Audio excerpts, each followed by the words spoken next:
Hai, selamat malam. Gimana kabar kalian sekarang nih? Udah masuk di episode keempat ini. Sedang sedih atau mungkin sedang bahagia. Apapun itulah ya.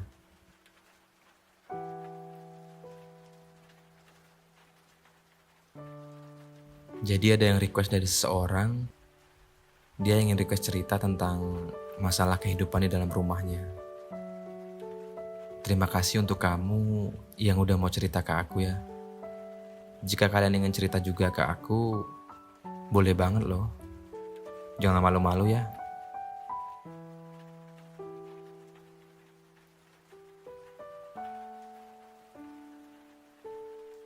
Hari demi hari, waktu demi waktu, aku semakin sadar bahwa banyak orang yang gak pernah menampilkan apa yang mereka rasakan sebenarnya.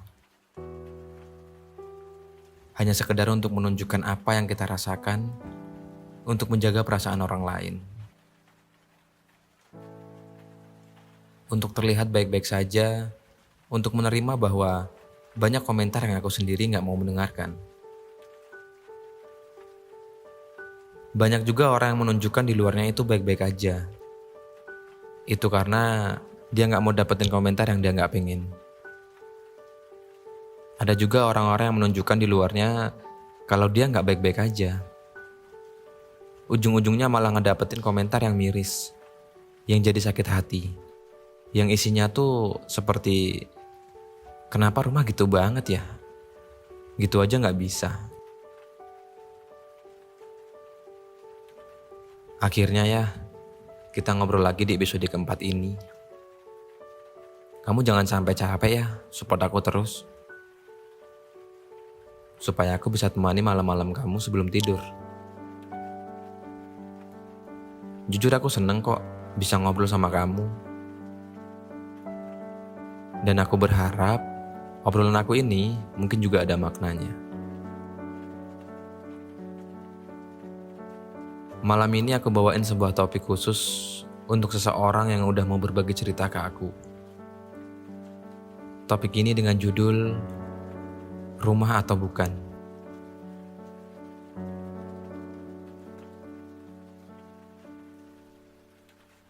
Oke, tanpa berlama-lama lagi, kita mulai aja yuk. Hello guys, kembali lagi di episode keempat ini dengan gua Fuad. Gue yang akan menemani malam kalian semua.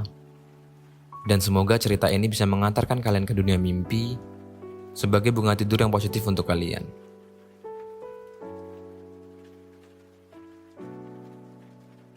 Banyak pikiran orang-orang beranggapan terlalu sepele apa yang kita rasakan. Sampai-sampai orang yang sebenarnya pengen menunjukkan apa yang dimiliki sendiri gak berani di depan umum. Di sisi lain ada orang-orang yang ingin menunjukkan sisi bahagianya di depan orang lain. Dan mungkin aku termasuk salah satu orang di antaranya. Yang kamu kalau lihat aku itu pasti ya senang-senangnya aja. Aku ketawa-ketawanya aja. Tapi teman-teman deket aku tuh tahu seberapa sering aku menangis. Aku gak merasa sama sekali diriku sendiri sebagai badut kok saat akan membuat orang lain tertawa. Bahkan cenderung aku akan jauh lebih bahagia saat aku membuat orang lain merasa lebih baik. Soalnya setiap kali aku melihat orang lain tertawa itu kayak lagi menghibur diri sendiri. Tertawa itu kan nular kebahagiaannya. Menular pas aku lagi sama temenku. Aku ngerasain banyak rasa bahagia. Aku gak pengen pulang ke rumah. Sakit akhirnya harus kembali ke realita lagi. Kembali pada kenyataan yang aku sendiri gak mau hadapi. Cuma ya mau gimana, aku pasti akan balik ke tempat itu. Tempat yang buat kita sadar kalau realita hidup memang tak seindah hidup yang kita jalani. Hal yang sebagian orang suka, kata pulang ke rumah. Rumah yang isinya sangat hangat. Rumah yang isinya orang-orang yang bisa menghibur diri kita di saat kita lagi capek, Capek habis pulang kerja, terus disambut dengan hangatnya. Rumah yang isinya orang-orang saling bercengkrama sangat hangat. Namun sangat berbeda denganku. Karena rumahku isinya tuh banyak sekali aksi bentak-bentakan. Atau justru kebalikannya, rumah yang isinya diam. Rumah yang isinya hening. Dan ada suara percakapan, namun bukan percakapan antar kita. Semua sibuk dengan sendiri. Ada orang di rumah, tapi masing-masing sibuk dengan kepentingannya sendiri. Jadi serasa bersama serumah, seatap, tapi rasanya sendiri. Dulu aku pas dengar ada orang yang bilang, biasanya mereka yang bisa menghibur orang lain adalah mereka yang paling terluka. Mereka bisa tertawa selebar itu karena di rumahnya mereka gak dapetin kenyamanan, gak dapetin kasih sayang. Dulu aku kira pas dengerin itu aku pikir mereka hanya omong kosong. Aku kira mereka cuma lagi berusaha untuk menghibur orang yang lagi sedih. Tapi pas aku ngerasain itu, aku jadi tahu kalau mereka gak lagi ngomong kosong. Orang-orang yang kelihatannya kuat di depan itu banyak banget ngadepin masalah-masalah yang membuat mereka sendiri pengen nangis. Bahkan mungkin air matanya udah jatuh. Mereka menguatkan dirinya sendiri, nyari cara bahagia mereka di depan banyak orang. Mereka yang jadi penghibur buat orang lain. Menghibur orang yang udah jelas bahagia dan gak perlu hiburan dari kita. Ada berapa banyak orang yang pasti malas banget ngadepin realita pulang ke rumah. Orang yang kondisi rumahnya penuh dengan keributan, pasti akan jauh lebih terasa kesepian saat lagi di tengah-tengah keramaian. Karena pas di rumah mereka sendiri itu, mereka udah ngerasain rame banget dengan aksi-aksi ributnya yang super duper bikin muak. Di saat aku lagi di luar, yang serame itu aja terkadang aku masih merasakan kesepian. Ditambah pas aku di rumah. Lalu keributan itu datang. Itu yang membuat pikiranku makin berantakan, makin gak karuan. Kita lagi ada masalah di diri kita sendiri. Ditambah lagi dengan keributan orang di rumah. Aduh, rasanya tuh pengen teriak gitu. Kenapa sih masalah ini tak kunjung usai? Seakan-akan aku itu serba salah dalam hidup ini. Capek banget tahu ngadepin situasi kayak gitu. Di saat aku berharap rumah itu jadi tempat istirahat aku, jadi tempat berteduh aku, di saat aku lagi terkena hujan badai masalah yang sangat berat, rumah yang seharusnya jadi layaknya rumah pada umumnya. Aku boleh gak sih berharap terlalu tinggi? Bisa gak sih ada rumah yang kasih aku ketenangan, yang bisa aku kasih solusi tentang semua permasalahan yang bisa jadi tempat aku pulang? Aku itu benci suasana rumah yang isinya bentak-bentakan, maki-makian, bahkan benda-benda sampai pecah hancur berantakan. Kekerasan di dalam rumah tangga, hidup yang intinya udah gak jelas bahagianya di mana. Cuma gak tahu kenapa ya, dua orang itu masih terus-terusan berusaha untuk melanjutkan kehidupan mereka. Yang udah jelas-jelas mereka itu tahu bertahan hanya untuk mempertahankan kesengsaraan yang mereka rasain.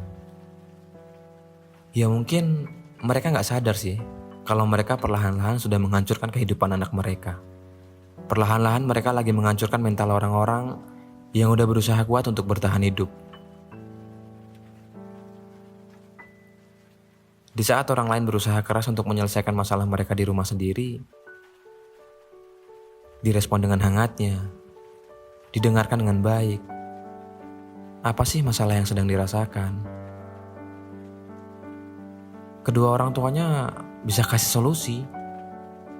Jujur itu aku sangat iri. Sedangkan rumahku, rumah yang isinya orang-orang menyebalkan, rumah yang memuakkan, rumah yang paling aku hindari, Rumah yang isinya memberikan luka. Rumah yang gak bisa jadi tempat untuk pulang. Bahkan atapnya bukan untuk melindungi kita, tapi atap yang merobohkan kita. Rumah yang bukan membalut luka kita, tapi malah menggores sampai patah. Saat masuk ke rumah tanpa ada sambutan, begitulah mirisnya diri kita. Mungkin bagi orang yang kaya, ada kali ya sambutan. Sambutan yang mungkin dari asisten rumah tangga. Atau ya kalau orang kaya banget nih ya, mungkin dari satpam yang sudah menyambut mobil kamu di depan rumah. Masuk ke dalam rumah memiliki fasilitas lengkap. Ada banyak hal yang seolah-olah bisa bikin kamu bahagia. Seperti kamar yang besar, TV yang besar, ruang yang indah, serta kolam ikan yang diisi ikan-ikan mahal. Atau versi sederhananya, saat masuk ke dalam rumah yang lengkap, tapi diisikan sebuah keheningan. Mereka sibuk dengan urusan mereka sendiri, bahkan ada yang sangat egois. Sampai ketika ada keributan datang, mereka mendiamkannya kita berhari-hari. Orang tua kita yang super duper sibuk itu sebenarnya sayang gak sih sama kita? Emang bener, mereka kerja mati-matian untuk kita. Tapi mereka itu lupa kebahagiaan itu bukan hanya tentang uang, namun kebahagiaan juga tentang keberadaan yang menghangatkan. Mereka lupa kalau aku itu juga butuh kasih sayang. Pa, Ma, kalian paham gak sih apa yang dibutuhkan anakmu ini yang banyak masalah? Mungkin saja kalian berdua sampai lupa kapan hari ulang tahunku. Tanggal aku dilahirkan di dunia ini. Sebenarnya sepenting apakah kehadiranku untuk kalian? Apakah aku yang harusnya memahami kalian?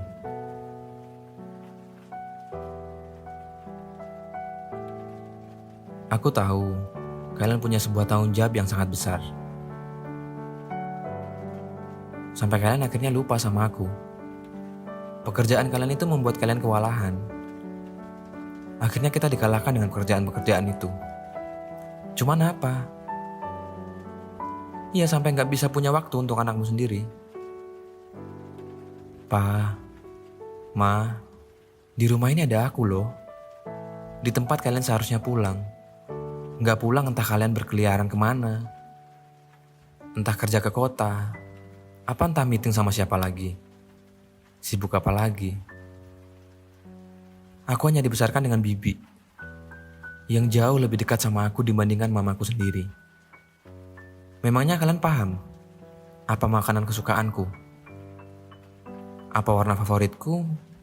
Apa kalian itu peduli? Mungkin kalian akan peduli kalau aku udah gak ada kali ya. Aku jadi punya banyak ketakutan. Aku takut aku gak bisa punya keluarga yang harmonis. Aku takut jadi orang tua yang kayak kalian. Takut gak bisa bikin anakku bahagia. Takut hidup aku cuma bisa membuat anakku menderita. Takut kalau aku gak bisa jadi orang tua yang berhasil karena dulu aku pernah diperlakukan gak baik. Aku gak bisa berbohong. Aku takut setiap hari aku selalu kepikiran hal itu.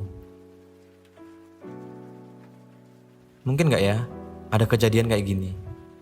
Sampai satu hal yang aku pelajari dalam hidup, bahwa kita bisa menghindari apa yang sudah terjadi. Itulah mungkin makna dari hidup yang harus dijalani. Ada beberapa hal yang gak bisa kita paksakan untuk gak terjadi. Kejadian-kejadian yang akan datang dengan sendirinya, tanpa kita minta, bahkan tanpa pernah kita pikirkan akan datang masalahnya. Kita dengan ikhlas menjalani apa yang terjadi.